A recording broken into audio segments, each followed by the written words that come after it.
때로는 단 한 문장이 모든 걸 바꿔놓기도 하죠. 유대 종교 지도자들을 정말 격분시키고 기독교 신학의 물줄기를 완전히 틀어버린 그런 문장이 있습니다. 바로 예수님이 던진 짧지만 폭발적인 선언인데요. 오늘 요한복음 5장 17절의 의미를 한번 깊이 파헤쳐 보겠습니다. 자, 이 쉬무한 선언을 제대로 이해하려면 먼저 베데스다에서 벌어진 한 사건부터 시작해야 합니다.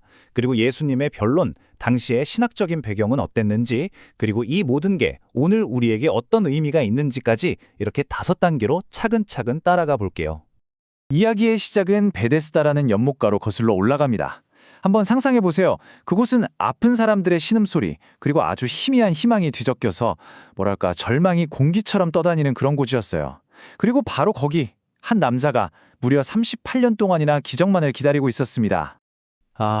이 한마디에서 이 남자의 깊은 절망감이 느껴지지 않으세요? 나를 넣어줄 사람이 없다? 예수님이 나타나시기 전까지 이곳은 정말이지 철저한 무력감과 체념이 지배하는 공간이었던 거죠. 바로 그 체념으로 가득 찬 공간에 예수님이 나타나십니다.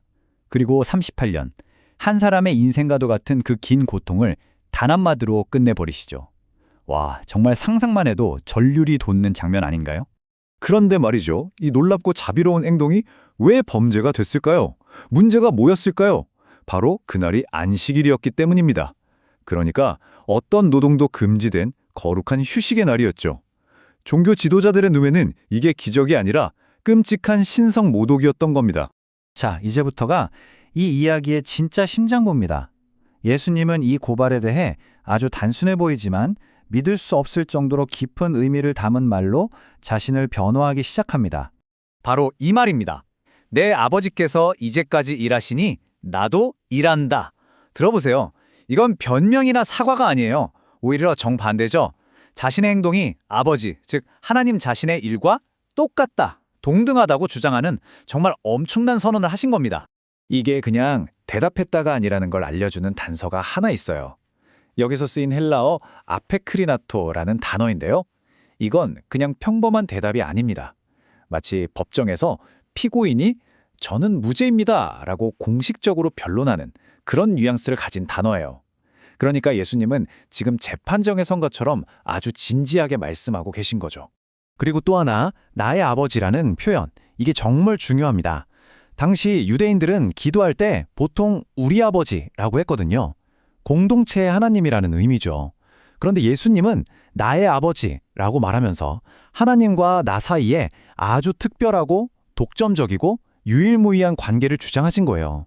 이건 듣는 사람들 귀에는 거의 신성모독처럼 들릴 수 있는 정말 파격적인 주장이었습니다. 그리고 마지막 키워드, 이제까지.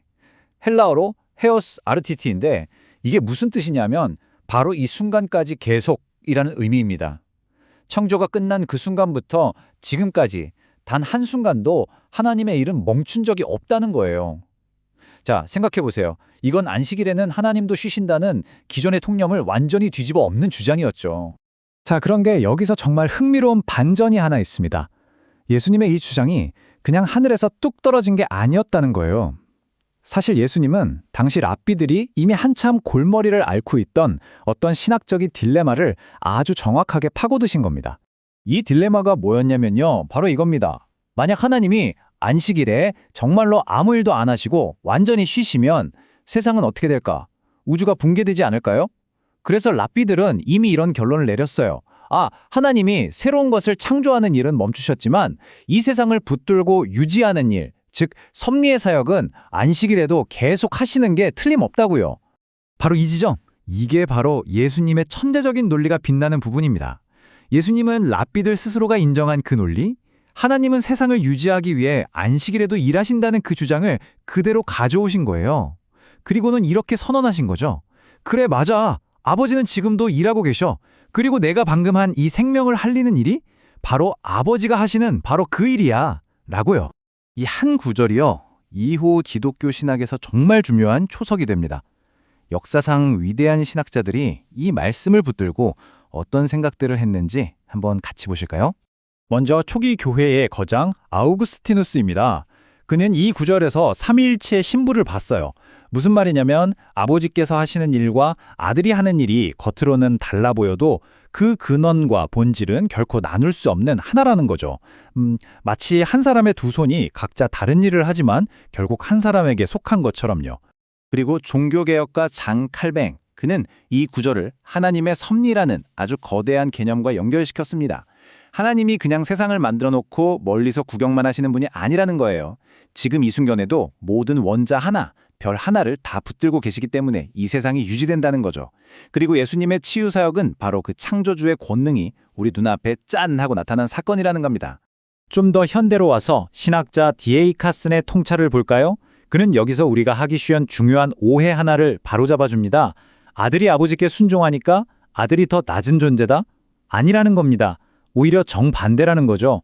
아들의 순종이 너무나 완벽하기 때문에 우리는 아들을 통해서 아버지의 뜻을 100% 정확하게 알 수 있다는 거예요. 즉, 완벽한 순종이 오히려 동등한 권위의 증거가 된다는 아주 역설적이지만 깊은 통찰입니다. 자, 좋습니다. 그럼 이렇게 깊은 신학적인 이야기가 오늘을 살아가는 우리들의 일과 심에 대해서는 과연 뭘 말해줄까요? 이제 초점을 우리의 삶으로 한번 옮겨와 보죠. 결론부터 말하면 이 모든 이야기는 우리의 쉼에 대한 생각을 완전히 뒤집어 놓습니다. 성경이 말하는 진짜 안식, 진짜 쉼은요, 그냥 일을 멈추고 아무것도 안 하는 무활동 상태가 아니라는 거예요. 그게 아니라 나의 일을 멈추고 생명을 살리고 회복시키시는 하나님의 일에 즐겁게 동참하는 것. 그게 바로 진정한 쉼이라는 거죠. 그럼 우리의 직업, 우리의 일상이 어떻게 하나님의 일과 연결될 수 있을까요? 예를 들어 우리가 교사로서 학생의 잠재력을 일깨워줄 때, 의사로서 환자를 정성껏 돌볼 때, 프로그래머로서 사회에 정말 유용한 도구를 만들 때, 그 모든 순간들이 바로 세상을 유지하고 회복시키시는 하나님의 동역자, 파트너가 되는 순간이 될 수 있다는 겁니다. 자, 이제 이야기를 마무리하면서 마지막 질문 하나를 여러분 각자에게 던져보고 싶습니다. 하나님은 지금도 쉬지 않고 생명과 회복을 위해 일하고 계십니다. 그렇다면 그분의 이 거대한 이야기 속에서 오늘 내가 하는 일은 과연 어떤 의미를 가질 수 있을까요? 이 질문을 한번 가슴에 품고 이번 한 주를 살아가 보시면 어떨까요?